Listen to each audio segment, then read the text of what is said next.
기타 하드웨어 장치에 대해서 알아보도록 하겠습니다. 이번 시간은 이 기타 하드웨어 장치에 대한 내용들 중에서 용어들이 많이 나오거든요. 이 용어들이 전체적으로 흐름에 대한 부분들이 꼭 나오고 용어에 대한 정의를 꼭 알아둬야지만 이 부분에서 쉽게 해결할 수가 있습니다. 먼저 인터럽트에 대해서 알아보죠. 인터럽트라고 하는 것은 뭐냐면 작업 수행 중 예기치 못한 돌발적인 사태가 나타난 경우에 잠시 멈추고 상황에 맞는 처리를 한 다음에 다시 프로그램으로 실행해 나가는 과정을 말하는 거예요. 그러니까 어떠한 돌발적인 사태가 일어났을 때 그걸 잠깐 멈춰 놓은 다음에 그것을 해결을 하고 그리고 나서 다시 원래 작업으로 돌아가는 이러한 과정을 인터럽트라고 한다라는 걸 기억해 두시면 되겠습니다. 이해되셨나요? 인터럽트는 크게 내부 인터럽트가 있고요. 외부 인터럽트 그리고 소프트웨어 인터럽트 이렇게 크게 세 가지로 나눠집니다. 그래서 내부 인터럽트 같은 경우는 불법적인 명령과 데이터를 사용할 때 발생하는 트랩이라고 하는 것인데요. 트랩이라고도 하고 내부 인터럽트라고도 하고 같은 말입니다. 그러니까 이거는 불법적인 명령과 데이터가 사용됐을 때 이때 나타나는 것이 내부 인터럽트고요. 외부 인터럽트 같은 경우는 입출력 장치나 전원이나 외부적인 이러한 이상이 생겼을 때 나타나는 것이 외부 인터럽트입니다. 또한 소프트웨어 인터럽트는 프로그램 인터럽트가 있고 SVC, 슈퍼바이저 콜 인터럽트가 이렇게 있는데요. 이러한 인터럽트의 종류를 좀 알아두시면 되겠습니다. 그러면 이 인터럽트가 일어났을 때 인터럽트가 전달되는 통로가 있죠. 이 통로를 바로 뭐라고 하냐면 IRQ라고 해요. IRQ. IRQ라고 하는 것은 인터럽트 신호가 전달되는 통로라고 이해하시면 되겠습니다. 이거 중요합니다. 인터럽트의 정의, 그다음에 IRQ 정의 잘 알아두시고요. 특히 인터럽트는 세 가지로 구분이 되는데 이거를 조금 더 자세히 보면 하드웨어적인 인터럽트와 소프트웨어적인 인터럽트로 구분할 수가 있는데 여기서 인터럽트의 우선순위가 있어요. 자, 위로 갈수록 우선순위는 가장 높고요. 아래로 내려갈수록 우선순위는 가장 낮습니다. 그래서 여기는 낮음이고요. 낮음이 되겠고요. 인터럽트의 우선순위가. 그 다음에 이쪽은 가장 높은 단계의 인터럽트가 되겠죠. 높음이다라고 보시면 되겠습니다. 그래서 이거에 대한 순서를 가끔 물어볼 때가 있는데 뭐 그렇게 중요한 건 아니지만 그래도 알아두시면 될 것 같아요. 뭐냐면 예를 들어서 정전 인터럽트 이거보다 높은 건 없겠죠. 컴퓨터가 꺼져 버렸어요. 전원이 차단됐어요. 그러면 당연히 멈추겠죠. 그다음에 기계적인 고장에 의한 인터럽트 또는 외부적인 인터럽트 또는 입출력의 오류에 의해서 인터럽트가 발생될 경우가 있다는 얘기죠. 그리고 나서는 프로그램에 관련된 인터럽트 프로그램이 멈췄다든가 뭐 이런 것들이 있겠죠. 또는 잘못된 명령이나 SVC 명령을 실행했을 때 감시자로 호출했을 때 나타나는 것이 슈퍼바이저 콜 인터럽트 이런 식으로 나타나겠죠. 이해되셨나요? 그래서 우선순위 정도 기억해 두시면 될 것 같고요. 그렇게 높지는 않지만 출제 범위는 그렇게 높지는 않지만 이러한 것들이 있다라는 것 정도 이해하시면 되겠습니다. 자, DMA라고 하는 것이 있는데요. 이 DMA는 뭐냐면 다이렉트 메모리 액세스입니다. 다이렉트 메모리, 직접 메모리에 접근하는 방식이란 얘기죠. 그러니까 뭐예요? 얘는 직접 접근하기 때문에 속도가 훨씬 더 빨라진다는 얘기죠. 당연히 CPU에 개입이 없다라는 얘기입니다. 이 얘기는 무슨 얘기냐면 원래 CPU의 정의가 뭔가요? CPU의 역할이 뭔가요? CPU는 연산과 제어를 하는 역할이에요. 그러니까 모든 장치를 다 제어한다는 얘기입니다. 개입을 한다는 얘기죠. CPU가 개입을 하는데 이 개입을 하지 않고 직접 처리할 수 있도록 뭐와 입출력 장치와 기억 장치 사이에서 이것을 직접 데이터를 주고받는 이러한 방식을 통해서 속도를 높이고 CPU의 부담을 최소화하는 이러한 방식이 뭐다? DMA라고 하는 거죠. 이것을 그림으로 그려보면 자, 원래는 이 주기억 장치인 램과 여기에 있는 입출력 장치들 간에 어떻게 돼요?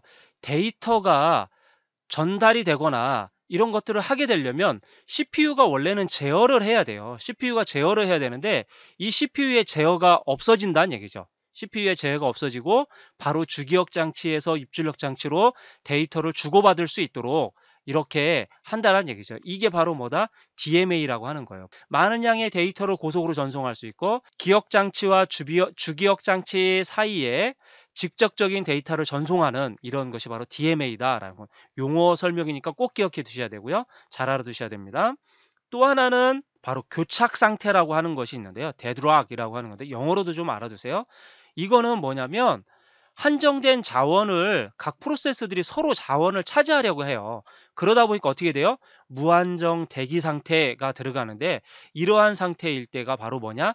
교착 상태다라고 하는 거죠. 우리가 이거를 보통은 뭐라고 얘기하냐면 다운됐다라고 얘기를 하는 겁니다. 우리가 컴퓨터 상에서 다운됐다라고 얘기를 많이 하죠. 그러면 어떻게 돼요? 이렇게 모래시계 형태의 요렇게 된 것이 이렇게 되면서 얘가 계속 또는 요즘에는 어떻게 돼요? 동그란 원이 생기면서 계속 빙글빙글 돌기만 하고 아무것도 진행하지 않는 중단된 상태를 의미하는 거죠. 이게 바로 뭐다? 교착 상태. 그럼 이 교착 상태는 일어나기 위한 네 가지 조건인데 이건 잘 알아두셔야 됩니다. 네 가지는 상호 배제와 점유와 대기 그리고 비선저명, 환영 대기. 자, 이러한 형태의 네 가지 조건이 있다라는 거 꼭 기억해 두시고요. 데드락에 대한 교착 상태에 대한 의미 정의 꼭 기억해 두시기 바랍니다. 자원을 서로 차지하려고 하다 보니까 무한정 대기하게 되는 그래서 중단되는 상태를 뭐라고 한다? 교착 상태. 그거의 네 가지 조건은 뭐다? 상호 배제, 점유화 대기, 비선점, 환영 대기가 있다라는 거 기억해 주시면 되겠습니다. 자, 이번에는 채널에 대해서 한번 알아보겠습니다. 채널은 CPU가 처널의 전권을 이임하고 최종 결과만 통보받는다. 우리가 지난 시간에 채널에 대해서 잠깐 제가 언급한 적이 있었는데요. 채널이라고 하는 건 뭐예요? 중앙 처리 장치와 입출력 장치 사이의 속도 차이를 극복하기 위한 문제점이 바로 뭐다? 채널이라고 그랬죠. 이거하고 비슷한 게 버퍼라든가 또는 뭐 캐시하고 비슷하다고 할 수 없지만 그런 같은 의미라고 그랬죠. 그래서 중요한 건 중앙 처리 장치와 입출력 장치 사이의 속도 차이를 극복하기 위한 것이 바로 뭐다? 채널. 이걸 꼭 기억해 두셔야 됩니다. 이거 기억해 두면 알 수 있는 거고요. 그 다음에 CPU에 간섭이 없이 입출력을 하다 보니까 어떻게 돼요? CPU의 인터럽트로 알려주는 거죠. 이런 것이 작업이 끝나면 알려주는 거고요. 자, 고속의 입출력 장치에는 셀렉터 채널을 사용하는 거고요. 저속의 입출력 장치에서는 멀티플렉서 이 두 가지 고속과 저속을 혼용한 이런 형태일 때는 혼합된 블록 멀티플렉서의 채널을 사용한다라는 거 기억해 두시기 바랍니다. 그래서 여기에 있는 고속의 입출력일 때는 셀렉터, 저속일 때는 멀티플렉서라고 두 가지를 합한 건 블록 멀티플렉서라고 하는 채널을 사용한다라는 거 기억해 주시면 되겠습니다. 자, 그 다음에 포트가 있는데요.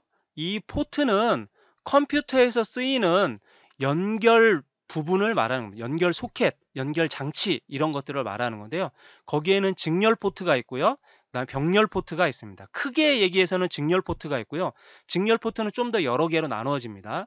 직렬 포트에 속하는 거는 PS2라든가 또는 USB라든가 이런 것들이 바로 직렬 포트에 속하는 거고요. 그 외에 나머지는 전부 다 병렬 포트라고 보시면 됩니다. 자, 그럼 직렬 포트는 뭐예요? 한 번에 한 비트씩 전송하는 방식이니까 속도가 어떻게 돼요? 느리겠죠. 전송 단위는 BPS고요. 병렬 포트는 한 번에 8개의 비트씩 전송하는 방식이에요. 훨씬 더 속도가 빠르죠. 직렬보다 병렬이 훨씬 더 속도가 빠르죠. 그래서 기존에는 그런 개념이었어요. 그다음에 직렬에는 마우스나 모뎀 같은 옛날에 마우스 모뎀 같은 거 보신 적 있나요? 예, 그러한 방식을 말하는 거고요. PS2 포트 같은 경우는 우리 컴퓨터에 아직도 쓰고 있는 것이 있죠. 보통 어떻게 생겼나요?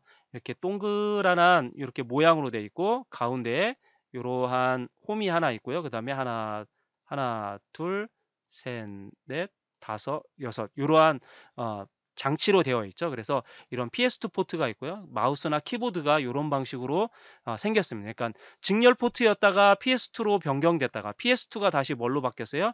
USB 형태로 바뀌게 되겠죠. 그래서 그런 형태에 기억해 두시면 될 것 같고요. 시험에서 가장 많이 나오는 USB 포트에 대한 거는 꼭 기억해 두시기 바랍니다. USB는 유니버설 시리얼 버스의 줄임말인데요. 이 USB라고 하는 것은 몇 개까지? 127개까지 연결할 수 있다라고 하는 말 꼭 기억해 두시고요. 얘는 예전에는 아까 뭐라고 했나요? 병렬이 더 빠르고 직렬이 느리다라고 했죠. 근데 그 개념이 바뀌어졌어요. 이제 병렬보다 직렬 포트가 더 빠른 그러한 세상이 온 거죠. 그래서 USB 1.1일 때는 12Mbps였고 USB 2.0 아마 대부분 쓰고 있는 방식이 USB 2.0 방식일 거고요. 그리고 또 요즘에는 전부 다 USB 3.0으로 쓰고 있기 때문에 5Gbps로 쓰고 있습니다.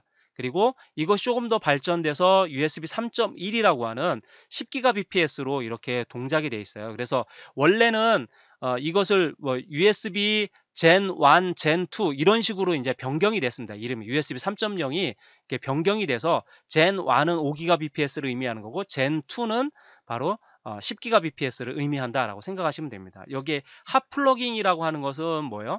핫 플러깅. 우리가 전원이 켜져 있어도 USB를 장착하거나 제거할 수 있잖아요. 예, 그런 것들을 말하는 핫 플러깅이라고 하고, 그다음에 플러그 앤 플레이라고 하는 것은 자동으로 지원하고 연결하면 자동으로 기능을 인식한다라는 거죠. 그래서 플러그 앤 플레이를 지원하는 것이 있고요. 그다음에 IEEE 1394가 있는데요.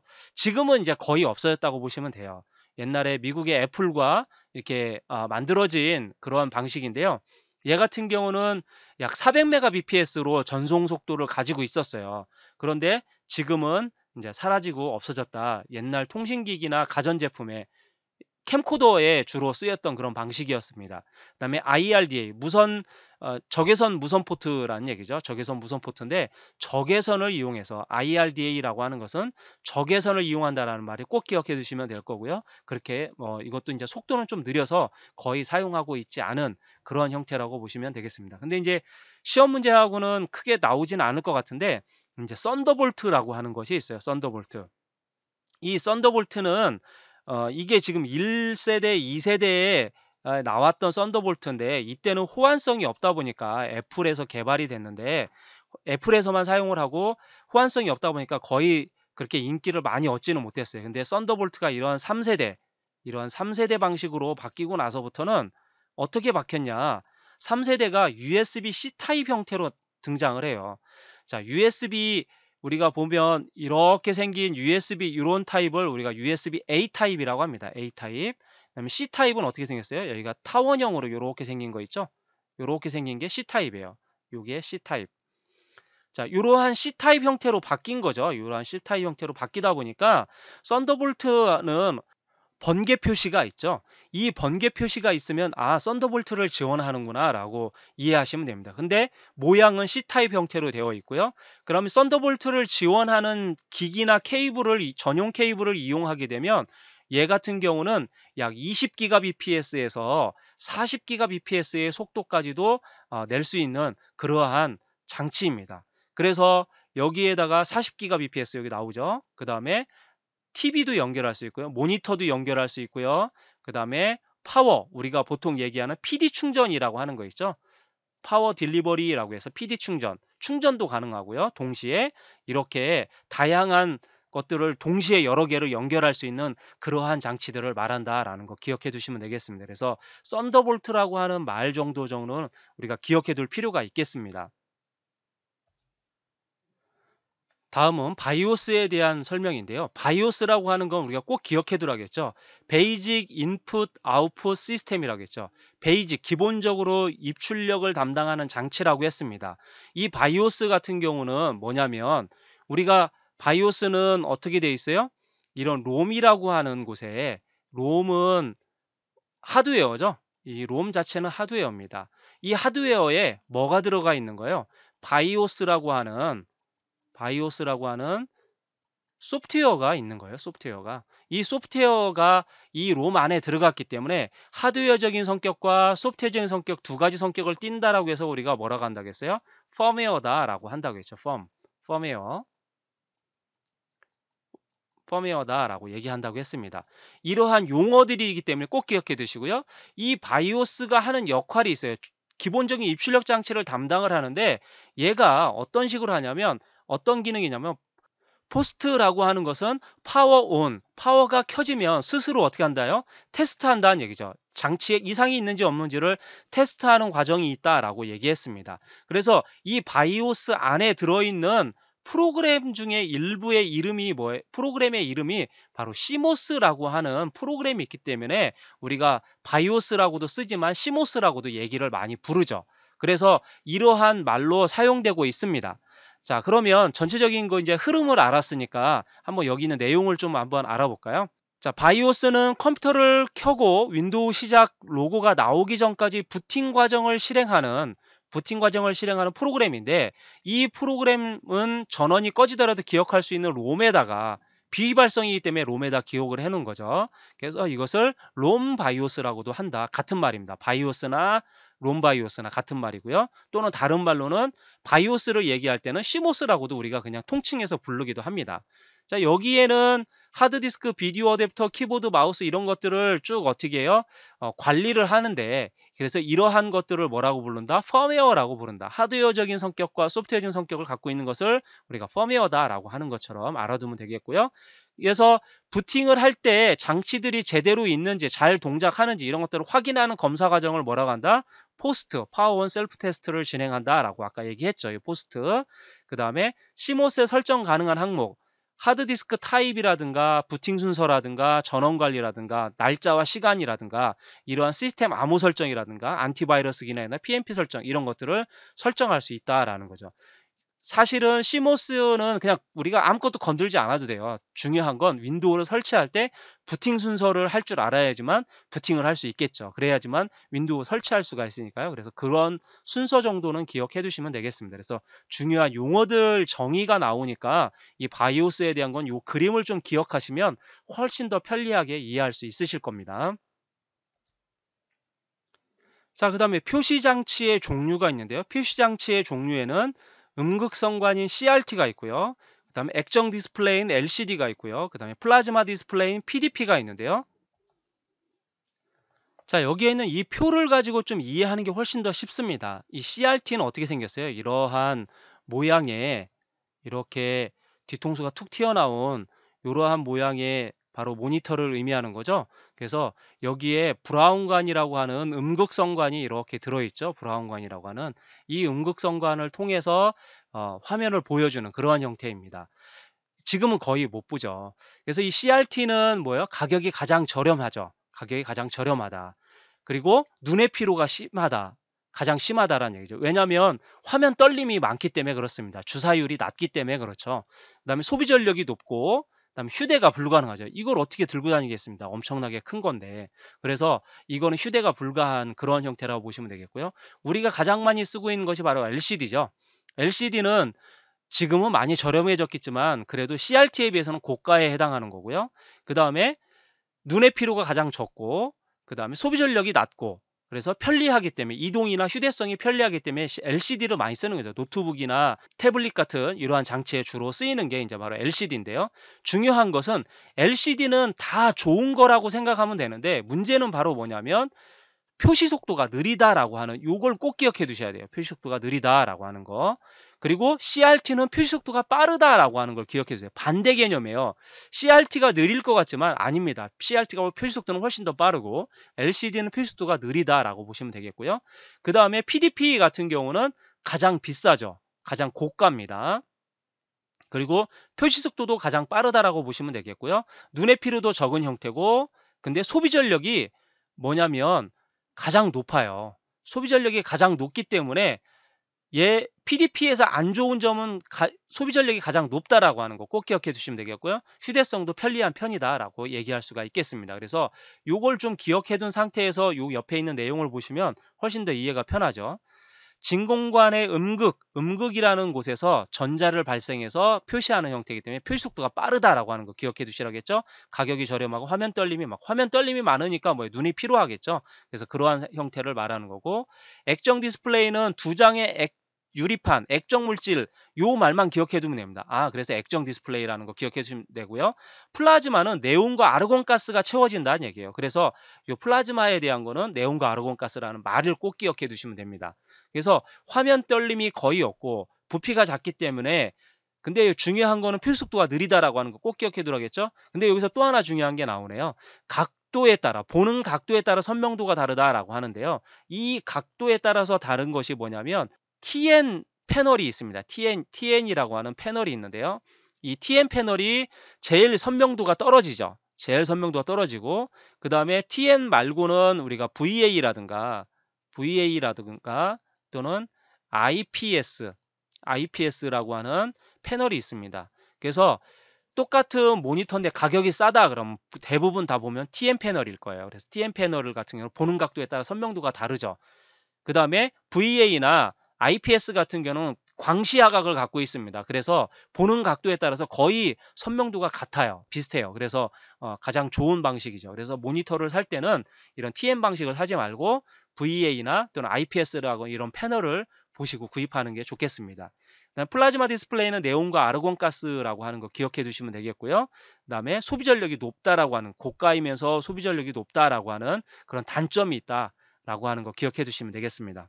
자, 그다음에 해상도라고 하는 것이 나오는데, 해상도는 화면의 선명도가 높을수록 영상이 선명하며 비디오 카드의 성능과 모니터의 크기에 영향을 주는 것이 있는데요. 그래서 해상도가 높다라고 하는 것은 화소가 많다라는 거라고 얘기할 수 있습니다. 그래서 이 픽셀의 수가 많을수록 모니터 화면을 이루는 최소 단위인 이 화소가, 쉽게 얘기하면 점으로 이루어졌다는 얘기. 이러한 점들이 이루어져서 얼마나 많은 점들이 있느냐에 따라서 해상도가 달라진다라는 거. 그러니까 화소가 많을수록 해상도가 높아지는 거죠. 그다음에 도트 피치라고 하는 것인데요. 픽셀과 픽셀 사이의 간격을 말합니다. 픽셀과 픽셀 사이의 간격을 도트 피치라고 하고요. 재생률, 리플래시죠. 얘는 주사율을 의미하는 건데, 우리가 게임, 특히 이거는 최근에 나오는 모니터들 중에서는 게임용 전용 모니터가 있죠.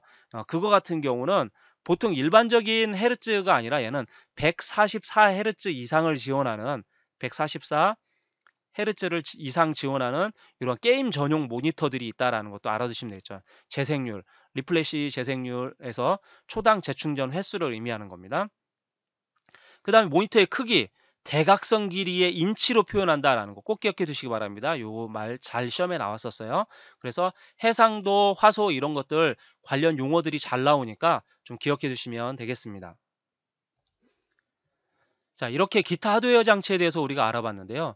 여기에서는 용어에 대한 정의라든가 이런 전체적인 흐름을 잘 이해하는 게 좋으니까요. 그런 흐름들 잘 기억해 두시면 되겠습니다. 오늘은 여기서 마치도록 하겠습니다. 수고하셨습니다.